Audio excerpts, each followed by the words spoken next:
Hello, everybody. We have a moment that we're going to spend a couple minutes with our friend John talking a great subject, the magic of belief and believing. And we had a wonderful interview when we celebrated the second year anniversary of our podcast. He was there. He's a wonderful professional guy. He's a teacher. He has a school. He has done many great things. And it's an honor today that we can speak for the first time of this year a good topic. John, how are you doing tonight? I'm doing great, Daniel. Happy, healthy, prosperous, abundant, blessed New Year to you and everyone. Everyone. Thank you, John. Happy New Year to you. A little bit this month. I can't believe that we are on the last Friday the last of Friday January. Yes, sir. The last Friday of January. Almost we're going to have February is coming. It's on the way right now. So, people with the New Year, you probably know a lot of people, they if you go by the gyms, the gym is like packed. I don't go to the gym. I do my own exercises. But you go by the gym, the first week, the second week, the third week, the fourth week, the fifth week, maybe the sixth week, and it's packed. Mm-hmm. Can't get a spot. You go there, the seventh week, it's empty. It's empty. It's like people fall short of their commitment to themselves. Mm-hmm. And when they fall short of that commitment, Daniel, I think people get upset with themselves. Yes. And you can't take this out on anyone. You can't take this out on our Creator, our Lord, no one. You have to take this out on yourself. You're right. Because you see, you got here because of your thoughts. Yes. We have free will. Of course. Our Creator's given us free will. And our energy is going to flow wherever our thoughts go. Yes. So what we focus on will persist in our life. Yes. And as we're into 2023, a very important topic that I have found is called the magic of belief, or the magic of believing. Now, I'm not going to do a magic trick for you tonight. No magic tricks. But there was a very wise gentleman, he's still alive today, Claude Bristol Myers. Okay. He wrote a book called The Magic of Believing. And that got me started on this topic many, many years ago. Okay. And he was on a cruise ship, and there were all these people. And he was saying, he'd like to sit at the captain's table. Okay. And he goes, I'm going to sit at the captain's table. This is what he kept telling himself. The cruise is only a couple of weeks. Well, one night, later that week, he went to the main dining room, and they said, I'm sorry, Mr. Myers, that we don't have a table. We only have one seat available for you. He goes, well, that's fine. He's like, I'll take it. She's like, I hope it's okay. He's, yeah, whatever it is. So they take him to his table, and he's at the head table, the captain's table. And he doesn't know this right away. Okay. And all of a sudden, the captain of the ship comes up to him and he says, he goes, Claude, how are you today? He says, I'm very well. He says, Captain, he says, it's a pleasure to meet you. He said, it's an honor to be with you. He says, I know. He says, I'm the one who arranged for you to be at my table tonight. And he didn't know what to say. He was like in such disbelief that it happened. And so, one thing I want to bring you tonight is that no matter what you want, as long as it doesn't harm, hurt, or demean another person on this earth or any other galaxy, Yes. you can have it. Of course. You can have it. You want money? You can have it. You want a relationship? You can have it. You want fame? You can have it. Yes. You can have anything you want. Yes. You have to believe. And so a lot of people say to me, John, oh, that sounds so nice, but that's good for you, but that's not going to work for me. Not going to work for me. I had a lady that was watching my show, I don't know, maybe about a year ago. And the lady, I'm not going to mention her name, but I'll just call the lady Mary. That's not her name. Mary. But she was on the show. And John, she says, that hogwash doesn't work for me. It's nice and it's good that you believe in all that, and it's wonderful how positive you are, but that's not the real world. So the show was just about over, and I said to her, Mary, I said, do you want to improve your life? She says, yeah. She says, but I have no money. I said, okay. I said, tell you what. I said, here's my email. Here's my information. I want you to send me an email, and we'll schedule a time, and I'm going to help you. Okay? The only thing I want from you is a commitment. A commitment that you're going to do whatever I tell you to do and not question it. She said, well, I'm very busy. I said, I understand. I said, if you can't give me a commitment with me spending time with you, doing it free of charge, I'm not going to help you. She said, you're not going to help me? I said, I'm going to help you, but I only want to help those who help themselves. So she's, pondering, she's like, all right. I said, no, I don't want you to tell me this if you can't commit. No, I'm going to commit. So we get on the phone. 6 grandkids. Now, 2 of them live right where she is. And so she's happy about that, but she's not happy about the fact that the other 2 grandkids are moving away. It gets them to think about life.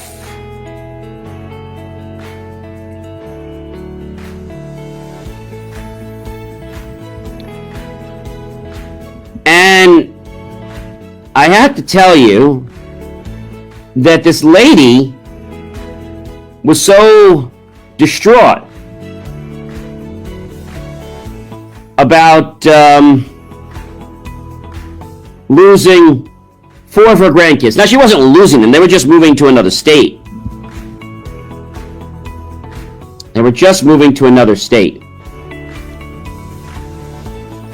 And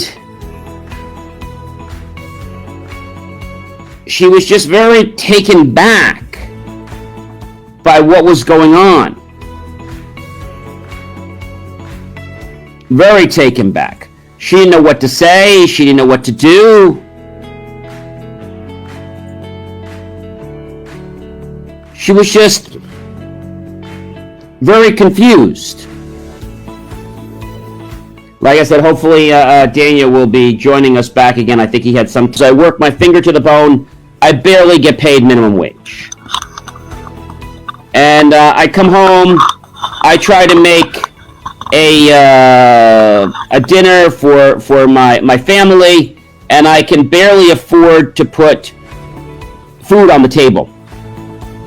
Angie says, John, you know what? I said, no. I live in an apartment and I can barely afford to pay my rent. In fact, the landlord has sent the second notice that if I don't have it paid by the end of the month, he's going to throw me out. And I'm just listing. And then she tells me that she just got a ticket parking somewhere. And she tells me that she just got a notice from a collector that they're taking her to court, another one. And she tells me about a situation where they had all these unpaid parking tickets that she suddenly has to pay, or she'll be fined. So you might be saying, John, where do you go with something like this? Because this lady is just so, this lady is just so beside herself.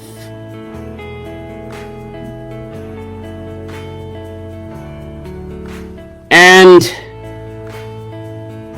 I can tell you that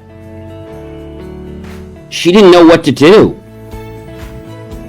So I said to her, look, Mary, I said, you know, you are where you are right now because of the thoughts you've had in the past. That's true. I said, what I want you to do is I want you to think about good thoughts. I want you to think about where you want to be. I want you to watch your language. So when you say I can't, I want you to replace that with I can. And even when something seems so hard, just realize that you're going to get through it. So I said to her, I want you to give me 7 days. That's all I want, 7 days to do this. And so she left that call with me, that video call. The next day she calls, oh my gosh, John, she says, I'm worse. I said, Mary, it's only been 1 day. You got to give this 7 days. She goes away. She calls me again on day 2. I said, Mary, how you doing? She says, oh, John, terrible. I said, all right. Remember I told you it might get a little worse before it gets better. And she's like, I don't know if I can do this anymore. I said, have faith. That's true. Faith is when you trust that things will work out, even though everything around you says that they won't. Yes. And so she says, John, she says, you're very good at motivation. I said, this isn't motivation. I said, this is changing your life. And so I said, are you giving up? She said, no. I said, okay. So day 4 comes. She calls me again. I said, oh, boy. This was tough. So I went through some things with her, tried to get her through some positive activities. We did some brainstorming. We did some meditations where I told her to focus. I wanted her to see the life, hear the life, feel the life, and experience the life as though she were where she wanted to be. She comes back to me. She says, John, what are you smoking? I said, I'm not smoking anything. You got to feel it first. Very important, Daniel. You got to feel it first, and then you'll manifest it second. If you try to manifest it first, you're going to fail. Yes. So in order to create something in our reality, we have to first do it in the brain. Yes. Okay? And then we could do it in life. Yes. In reality. You're right. So this was day 4. She didn't call me on day 5. Day 6, she calls me. I said, oh, Lord. I said, please give me strength to help this lady and the words so that I can keep her on her path of her destiny. And she called me. She says, how are you? I said, I'm doing wonderful. I said, how are you? Wow. She says, well, it's nice to hear your voice. I said, it's nice to hear your voice, too. Wonderful. I said, and how is your day going? She says, you're not going to believe this. And I'm holding my chair, like in my breath, like just clumping my throat, you know. But I said, I'm going to listen. I'm not going to say a word. Okay. And she says to me, she says, John, you're not going to believe what happened. I said, what happened? She says, you remember I told you that I have 2 grandkids and the other 4 were moving away because their parents were moving out of state? I said, yes, I remember you told me you were going to lose 4 of them and you're only going to see them a couple times a year. Okay. She says, well, I just spoke with both of their parents, and they told me that they're moving back. Wow. Not only to my state, but to my neighborhood. Wow. To just a few places down in my neighborhood. Wow. And that made her obviously very happy, right, Daniel? To be right by all her grandkids? Yes. So I figure this can't get any better, Daniel, right? Wow. She says to me, John, she says, you know those parking tickets that I told you? I said, I know. I said, the ones that they were going to come after you for and arrest you and you had to pay. She says, yes. She says, I got a letter. Okay. That the parking tickets had been dismissed. I don't know how, I don't know why, but I didn't question it. I said, that's fantastic. I said, 2 great miracles. Wow. She says, no. She says, you know those people who are coming after me for money? I said, yeah, the ones that were going to sue you. Mm-hmm. She says, well, they had asked me to do a assessment of my finances. Okay. And they came back with the assessment, and they found out, she, at the time, okay, she couldn't afford anything. Wow. So they said, we're going to recommend to the judge that either we work out a payment plan, okay, even if it takes 10 or 20 years, or we're going to see if the client wants to drop this, because we can see it's not your intention to not pay this. okay. So they recommend, the lady had never had any issues with the court or the legal system. Okay. And the judge had recommended that they let this lady off. Wow. She was barely able to put food on the table for her family. Wow. She was working 3 jobs. Not 1, not 2, 3. Wow. She'd go in early in the morning. She would finish up that one in the afternoon at 4 or 5 o'clock. She'd work another job. Wow. And then she'd put food on the table with what she could. And after that, she would leave about an hour or 2 later. So she basically worked in the morning. She went in about 7, 8 o'clock in the morning. She worked till about 5. Wow. She came home to take care of her children. She was with them for about an hour, hour and a half, and she had to be at work again at 7 o'clock at night. Wow. And she worked at 7 o'clock at night, and she didn't come home till 1 o'clock in the morning. Wow. And she slept from 1 to 6 when she had to get up and go to work 7, 8 o'clock the next morning. Mm-hmm. And she kept doing this every single day. Wow.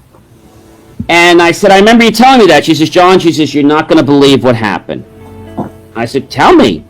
She says, well, she says, first of all, the one job, the big job I had during the day, they fired me. I said, oh, that's terrible. Wow. She says, no, she said, it's not. She says, because I quit my other 2 jobs. Wow. And I actually got another job that's paying me 3 times what all the jobs make, and I only work 9 to 5. That's better.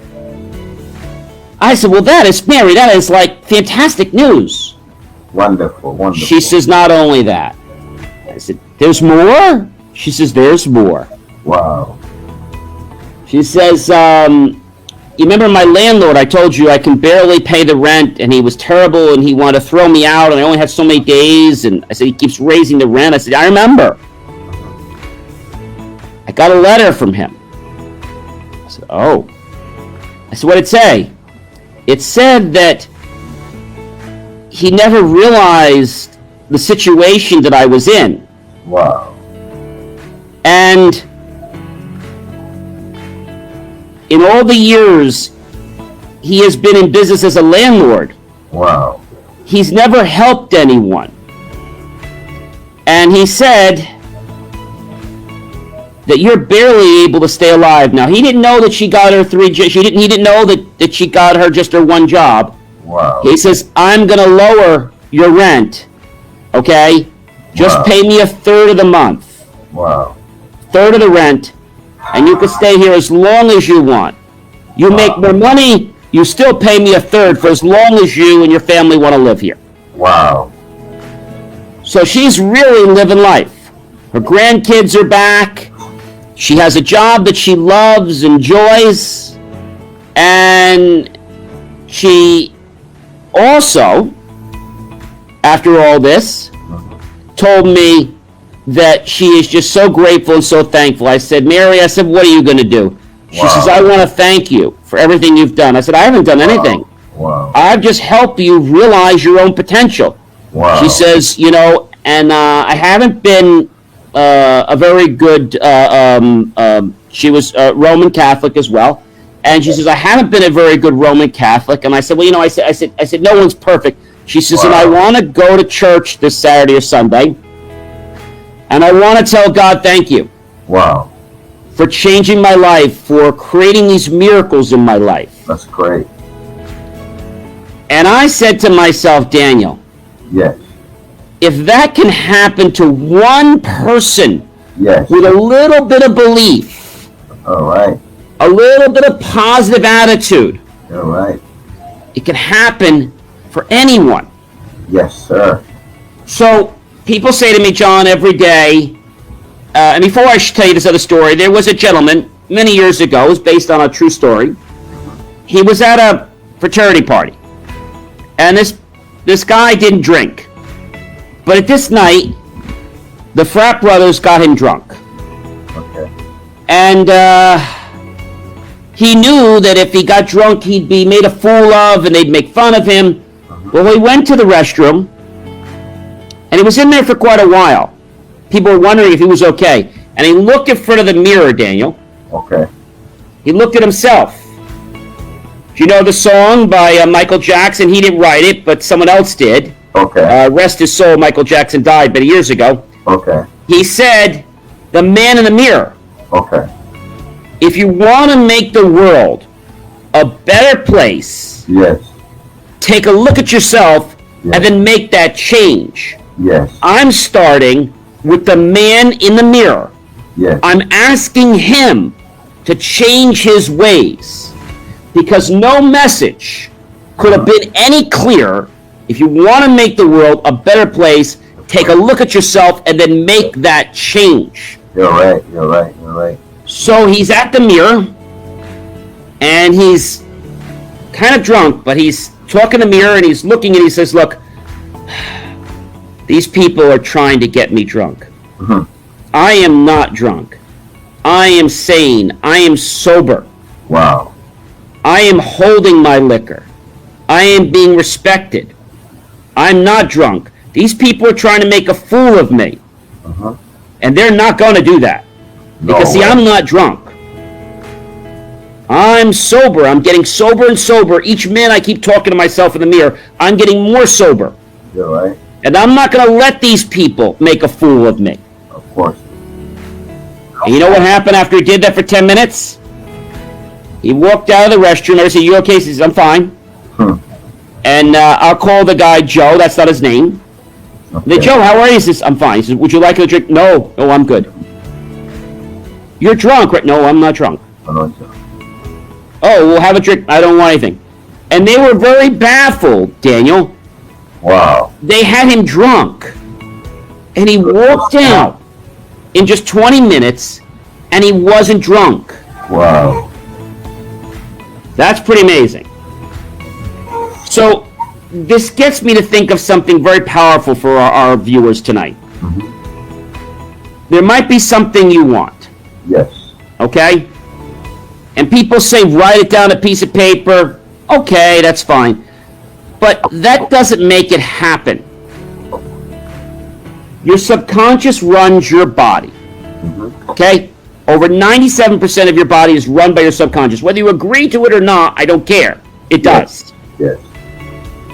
Programs are put in your body every single day. And when you are first born, there are a lot of programs put there that you may not want to run. Yes. But you're running them because they're in your computer. Yes. And so, if there's something you want, one of the things I tell people to do is I have a little yellow sticky right here. You guys can see it. Okay. And a little sticky, if you can read it, it says, I am wired to win. Wow. Wonderful. I have that on my desk, on my bedpost, my bathroom, in my car, and every time I see it, I'm wired to win. Yes. I get in front of that mirror, okay? I say my affirmations, but I don't read something. Yes. I feel them, Daniel. Feel them. Correct. I feel them. That's great. And I don't know the time for when our Creator brings things into my life. I just know that I'm a deliberate creator. Yes. And I know with everything in my body Yes. that I can create, Yes. that I can live a life of bliss. Yes. I'm going to give you another example. Yes. So I have a class I teach, I teach STEM, science, technology, engineering, and math. It's a free class. Perfect. I teach it every couple months. Tomorrow I have about 26, 30 students and their parents coming to a library. My week was a very crazy week, Daniel. Extremely crazy. And didn't complain about it. Okay. But all I said to myself is, oh God, I said, I feel like I'm on a merry-go-round this week.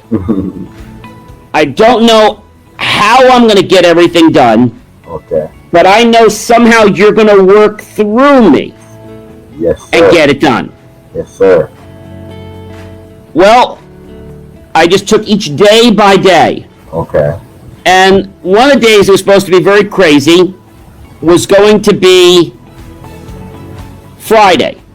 Okay. Because Thursday night I was doing something till late, and then Friday morning I had to be all ready for a video shoot I was doing. But I wasn't ready for that shoot. Okay. Okay, because I hadn't had a chance to do anything. I hadn't had a chance to plan. And I'm like, oh my gosh, I got to get ready for all the science experiments. We're building rockets with baking soda and vinegar. We're doing it with Alka-Seltzer and water. Good job. We are doing a magic jumping guy with magic markers and plates and water. Wow.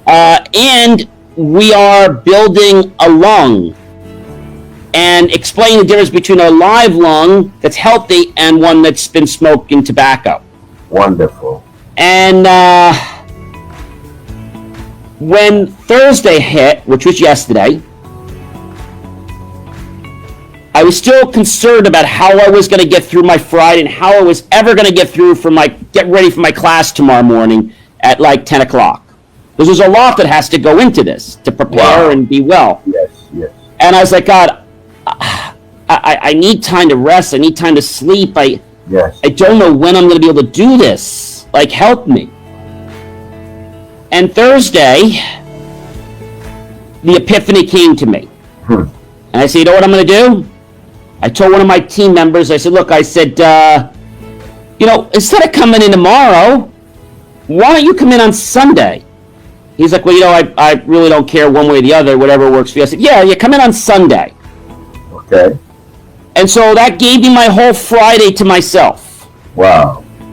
Allowed me to get up at 9 o'clock. I had to do my radio show in the morning, which was at 6:30 Eastern. Wow. Went back to bed at 7 for 2 hours. Wow. Then I had to go to Party City and go buy some balloons. Right. Then after that, I had to go to my office and ship something. Then after that, I was trying to figure out where the heck I was going to find a plate cheaply. I found one at the dollar store. It was a busy week. And then after that, I said to myself, everything else is fine, but I still don't know how I'm going to make this lung. Wow.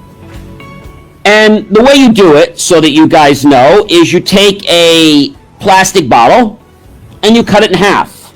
Okay. You take a straw and you basically cut it on an angle. Okay. And you take another one and you make like the trachea, which is a straw and the two straws, and you slip them in. Okay.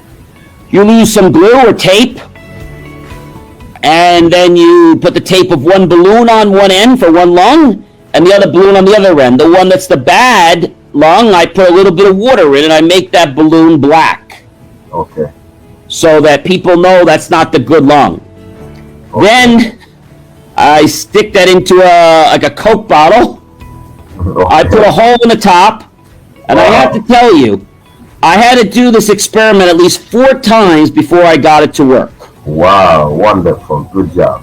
And I think sometimes we have to ask for help. Yes, you need to. We have to say, the good Lord or the Creator or whoever you believe, independent, please help me. Yes. I need your help, please. Yes, we need. And it's not like he's going to come out of the cloud and just come down and just give you a hand. It doesn't work like that. No.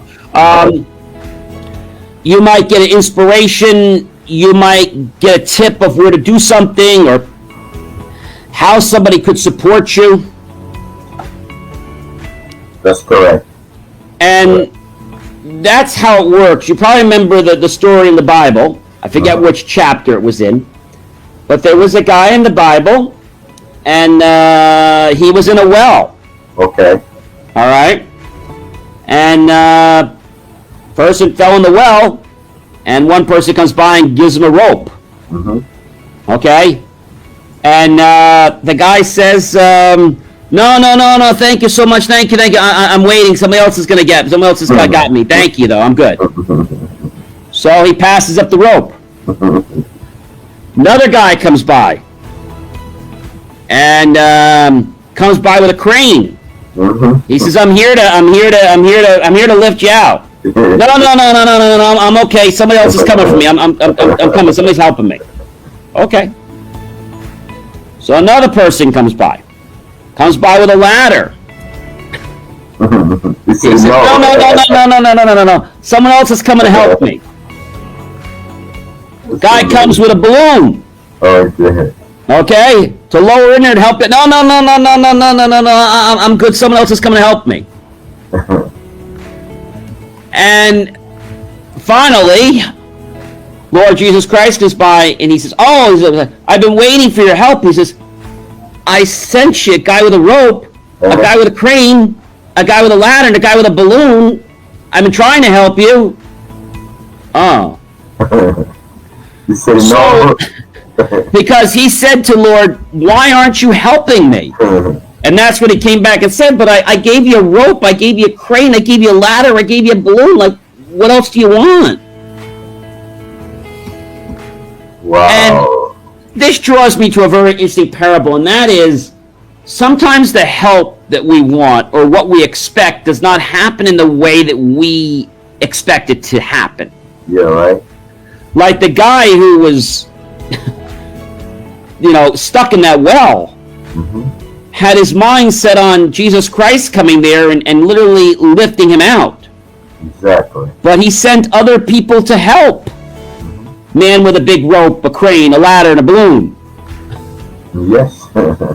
And so maybe something happens in your life. It could be a relationship. Yes. It might be the fact of you're meeting your significant other, your partner, what have you, and you're at the airport. Yes. And that person's there. You're like, no, I don't want to meet my significant other in an airport. I don't want to do that. I'm flying. I do not want to meet them at an airport. I do not want to meet them at a bookstore. Yes. So how something comes into your life is not always our control. Yes. It's our free choice as to what will happen. You're right. You're right. And so living with faith, and people say to me this every day, is living with faith easy? You probably could tell me, Daniel, it's not, right? It's not easy. It's not easy, all right. Sometimes it's painful, right? Challenging. Yes. But at the end of the week, I'm standing and I'm all ready for my program tomorrow. Yes. I still don't know how all this happened because I feel like I went through things a million miles an hour. Yes. All right. And to top it all off, I even had time to make dinner about an hour ago. Yes. So, as I said to you, when you focus on something, it happens. Yes, you're right. It may not happen in the time frame that you want it to happen. You're right. You're right. But so many people are like, oh, I don't want it this way. I don't want it that way. And this leads me to another important point. Okay. And that is believing. So when we believe, as you guys see on my hat right here, believemeachieve.com, no accident. When we believe only, will we achieve. Okay. Our Creator has said many times in the Bible, believe, and it will be given to you. What did He say? Ask, and the door shall be open. You're right. right? Knock and the door shall be open. Open, you're right. Ask, right? You're right. And so people don't ask. People don't knock. You're right. They just wait at the door, but they never ring the bell. You're right. You're right. I agree. So the Bible did tell us, knock and it will be open to you, right? Yes. The Bible did tell us. The Bible said that. The Bible said, knock and it shall be open to you. That's a very powerful. I had to look it up, Daniel, and it's actually from Matthew. Yeah. 7:7-8. Yes. And it is, ask and it will be given to you. You're right. Seek and you will find. Fine. Knock and the door will be open to you. Correct. For everyone who receives, the one seeks finds. Yes. And to the one who knocks, the door will be open. Let me read that again. That is so powerful. Matthew 7:7-8. Yes. Ask, seek, and knock. You're right. Ask, and it will be given to you. Given to you. Seek, and you will find it. Find it. Knock, and that door will be open to you. Open to you. For everyone who asks, receives. Receives. The one who seeks, finds. And the one who knocks, the door will be open. This very unique passage in the Bible Yes. is actually part of a very interesting prayer. I think it's the 7-day prayer for miracles. Yes. And it actually starts with this whole phraseology. Mm-hmm. So if we take this a little bit further, why do you look at the speck of sawdust in your brother's eye and pay no attention to the plank in your own eye? From the Bible.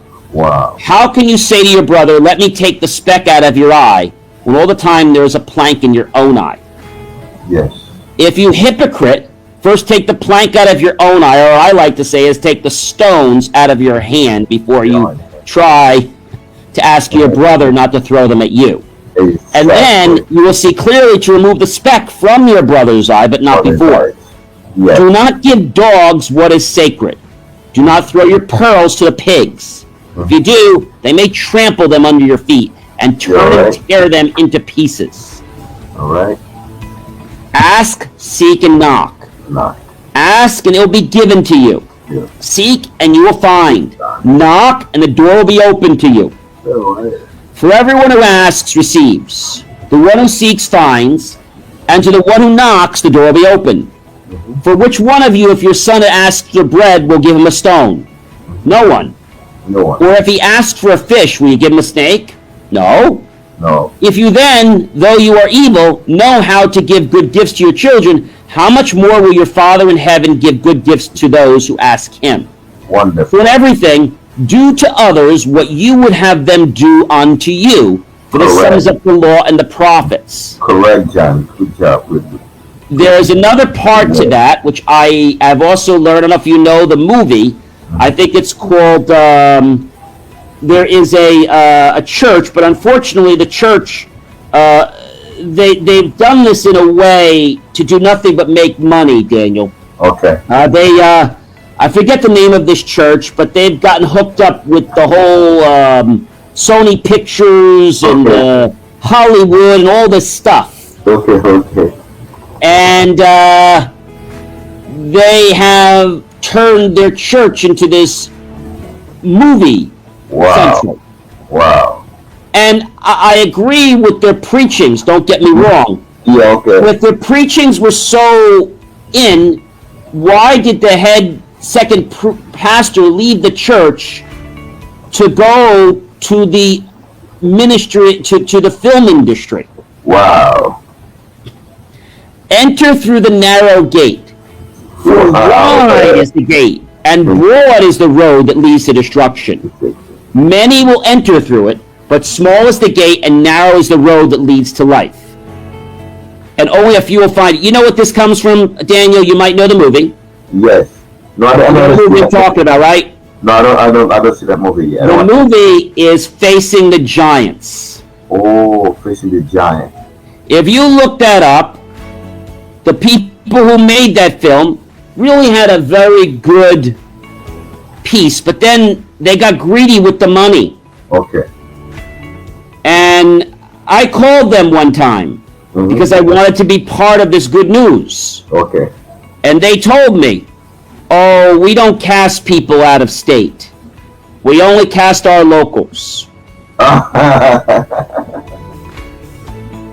Watch out for false prophets. Oh, they come to you in sheep's clothing, but inwardly are fierce wolves. Fierce wolves, yeah. By their fruit you will recognize them. You're right. Do pick the grapes from thorn bushes or figs from thistles. Likewise, every good tree bears good fruit, but a bad tree will bear bad fruit. A good tree cannot bear bad fruit, and a bad tree cannot bear good fruit. Therefore, every tree that does not bear good fruit is cut down and thrown into the fire. Thus, by the fruit, you will recognize them. You're right. Absolutely. Not everyone who says to me, Lord, Lord, will enter the kingdom of heaven. No. But only the one who does the will of my Father who is in heaven. Many will say to me on the day, Lord, Lord, did we not prophesy your name, in your name drive out demons, and in your name perform many miracles? You're right. Then I will tell them plainly, I never knew you. Away from me, you evildoers. Wow. So there's a lot of things, and the last passage I want to read in that whole part is, therefore everyone who hears those words of mine and puts them into practice is like a wise man who built his house on a rock. You're right. The rain came down and the streams rose. The winds blew and beat against the house, yet it did not fall, because it had its foundation on the rock. But everyone who hears these words of mine and does not put them in practice is like a foolish man or woman who built his house on sand. Wow. The rain came down, the stream rose, and the winds blew and beat against that house, and it fell with a great crash. When Jesus had finished saying these things, the crowds were amazed at his teachings, because he had taught one who had authority and not as their teachers of the law. Wow. So what this tells us is that just reading the scriptures does not make it so. People think just reading the scriptures is going to make the miracle. No.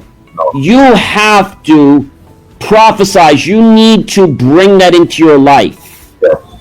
Now, I don't tell you to stand on a corner with a trumpet and send for praise, because you've already received your praise. Yes.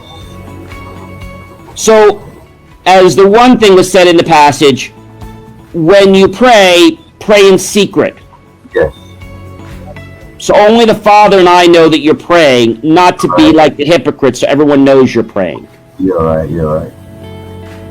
And I think the biggest message here, and I've got to bring this back, so believe is important, but there's another thing I want to tell you about. It's called stories. Yes. Now, there are lots of good stories in the Bible. There are stories which we say are extreme exaggeration. They didn't exactly happen that way, but they were written so that we could gain, let's say, a strong understanding. So they, let's say, make them extreme. Okay. Then there are cases where they're more contextual, where they're not as literal. Okay. Right? Like when they say to you, forgive 70 times 70. Are we really, Daniel, going to count and let you know that you have that many times? I mean, 70 times 70, if we do the math on that, that's 4,900 times. So I'm going to keep track, Daniel, and let you know that I only have 4,850 times left. I'm going to forgive you? No. Wow. Right? You're right. If an eye causes you trouble, pluck it out. If a hand, cut it off. He doesn't mean to pluck your eye or to cut your hand. What he's saying is that if that is what's known to do evil, then address it. Yes. Don't cut off your hand. Oh. Right? So this brings me to my last point for this evening. And that is... parable. Yes, my last parable for the evening. That is this. There once was a wise gentleman. Okay. And this gentleman said that he was, he was going to go to, let's say, the carnival with his flatmate in college. And the couple hours before the event, Okay. he said to his flatmate, I'll call him Chris, and the other guy I'll call Ryan. Okay. Chris, I'm not gonna be able to make the carnival tonight. Something came up. I've got to work. I got a big exam tomorrow, and I got to study all night Okay. at the library. Okay, seems pretty obvious. The next day comes, and he returns home. And when he returns home, you ask him, "How was your exam?" Okay. So what? The exam you were studying all night for? Oh yeah, sir. What subject was that? And he can't come up with the name. Well, chemistry, right? Yeah, that's right. Chemistry. We stayed all night at the library. Oh yeah, it was an amazing night. We ordered pizza. We were there till like 3 a.m. Susan was there. Mary was there. We were going through all the different things, the periodic table. We were going through last year's exams and reviewing it, and it was getting very hyperbole, Daniel, to everything that was going on, Okay. to a point where there were too many details. So Chris said to Ryan, that's great. He's like, do you think you got a good grade? He says, I don't know, hopefully. And so a couple hours later, they go catch something for dinner at the local place on campus. Okay. And after dinner, he says to him, so how was the studying last night? He says, studying? Okay. Yeah, you were at the library all night? Oh, yeah, that's right, yeah. And he starts to tell you the story, but this time the names change. And instead of spending the whole night on the periodic table, we spent the whole night on osmosis Okay. and mitosis. And so Chris doesn't say much to Ryan. Okay. The next day, Monday comes, and Chris sees Tom, who's in class with him. He takes class together. Okay. And he says, yeah, your flatmate had a real great time. When?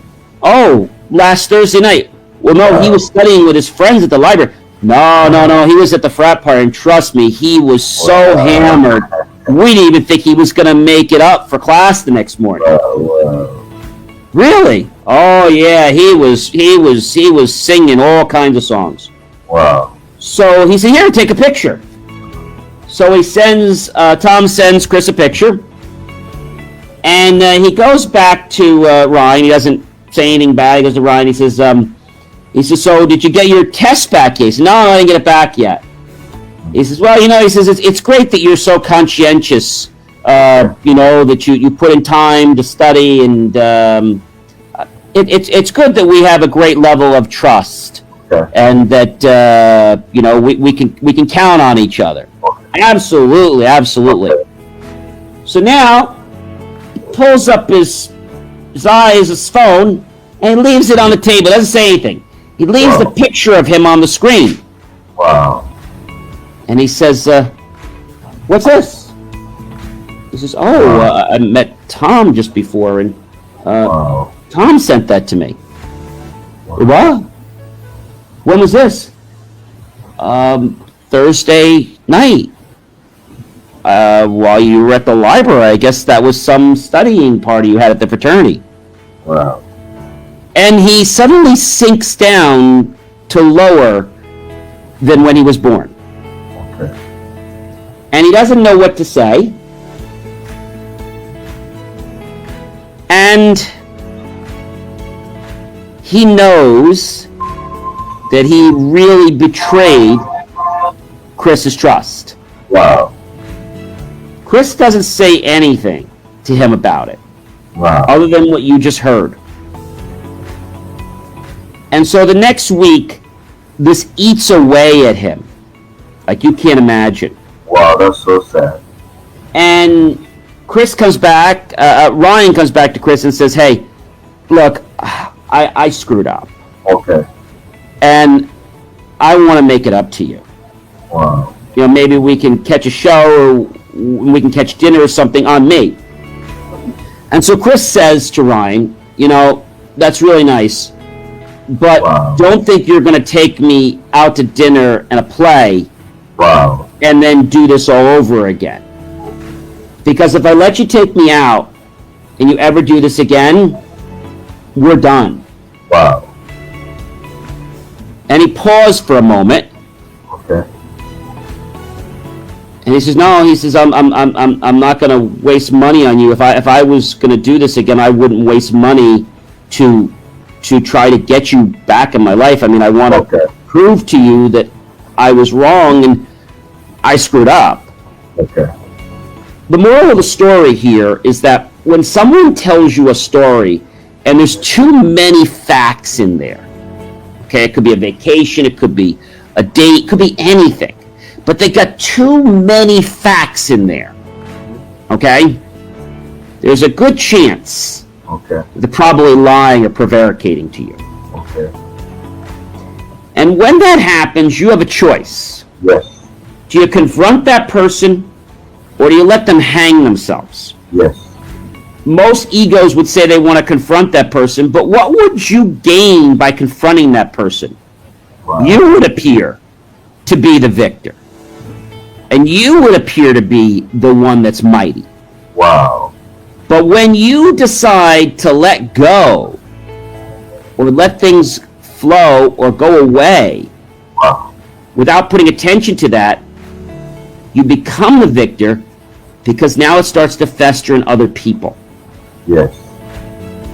And so that little thing of knowing that you just let it go like it was nothing, like it's no big deal. And when they see how you just dropped that, they're going to realize they should have never done that. Okay. So many people today, Daniel, play games with people's lives by stories. Wow. Wow.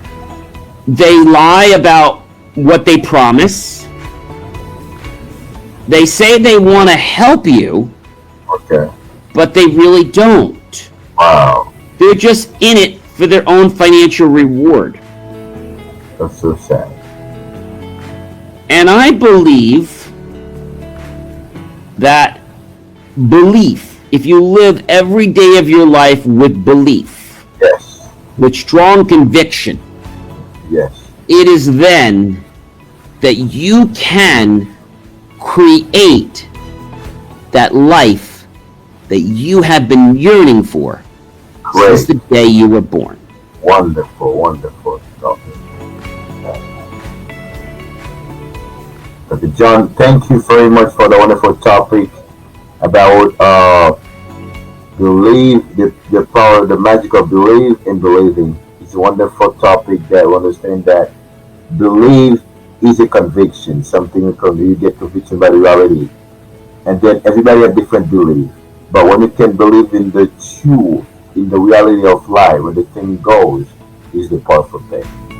And the thing is this, if you're trying to use belief to, what I would say, con someone or manipulate someone, it might appear to work, but be prepared for a backdraft. Now, for those of you watching that don't know what a backdraft is, well, that's when a fire takes a very bad turn. Yes. And goes back in a way that could be more vicious than the original fire. Yes. In a different direction. Yes. So when you think you're winning and you've cheated someone, yes, and you've lied to them, think again, because that might come back to bite you when you least expect it. Yes. That's true, that's true. And then let us think that belief is so strong, it's a powerful force on earth, because the Bible says in the book of Hebrews chapter 12 verse 6, we cannot without faith is impossible to please God. Faith is the most fun thing that we need to do great thing, because faith makes you believe the thing before it's happening. That's wonderful. Thank you, John, for that wonderful my pleasure. People always want to seek faith when they need it, but not as their life. Yes, yes. And what I mean by that is, how many people say grace before every meal? Not too many. Not too many. So, right. My suggestion to that is, we're all busy and it happens. My recommendation is to say grace anytime after the meal for your next meal. Yes. So if you forget, you could say it again. You say, look, I just want to say grace for my meal tomorrow. In case I forget, I want to say it now. You're right. You're right. You can always say it again.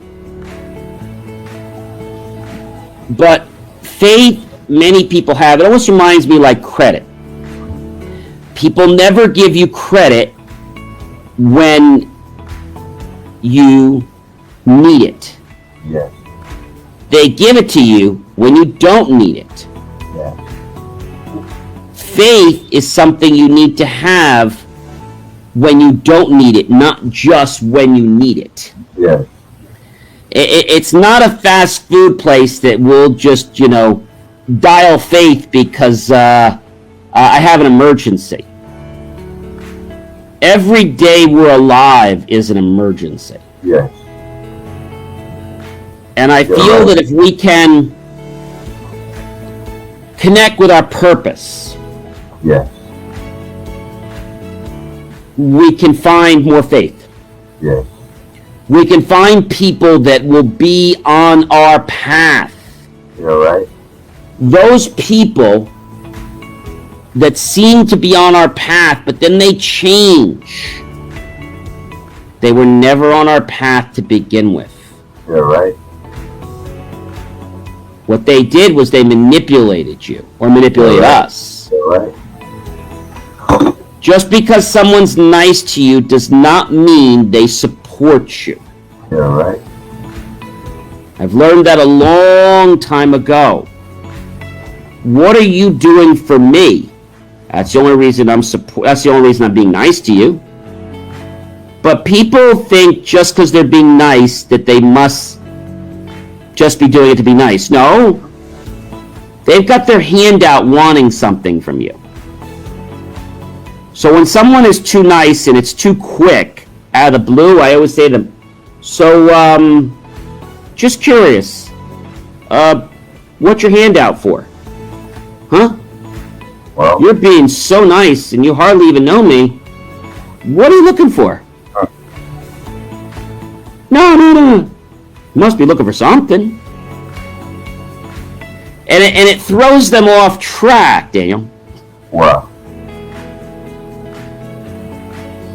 Well, I know we have to run because we are out of time for tonight's show, but we'll definitely come back and talk to you guys more about things. I also have a brand new show, Daniel, that is coming to New Jersey February 14th, which we'll have to bring you on sometime. It is a regional show for New York and New Jersey, AM/FM radio, and it is called Inspirations for Your Life, and it is on every Tuesday from 10 to 11 in the morning. Great. Awesome. No, I believe that you can bring me on and then absolutely. So it is a live radio show, so it is not a stream. Okay. It is a phone number you call in and you're on the show. It's not a stream. It is a live radio show. Okay, wonderful. That's great. That's great. And I'm happy for your time here, John, especially talking about the power of believing, the magic of believing. It's very important to believe that without faith, you cannot do nothing. Everything that you see that human being operates, there will be. I am nothing without him. Yes. I can't breathe. I can't live. I can't think. I can't wish. I can't want. I can't be without our Creator. Yes. Perfect, John. John, thank you for your time. I appreciate that. And then see you guys for another show with John MC Morley about the the magic of belief and believing. Thank you, John, for your time. God bless everyone. God bless Start believing and let's create miracles in your life. you. Man, thank you, John. Goodbye. Bye bye. Take care. Bye-bye. Take care, Daniel. Bye bye.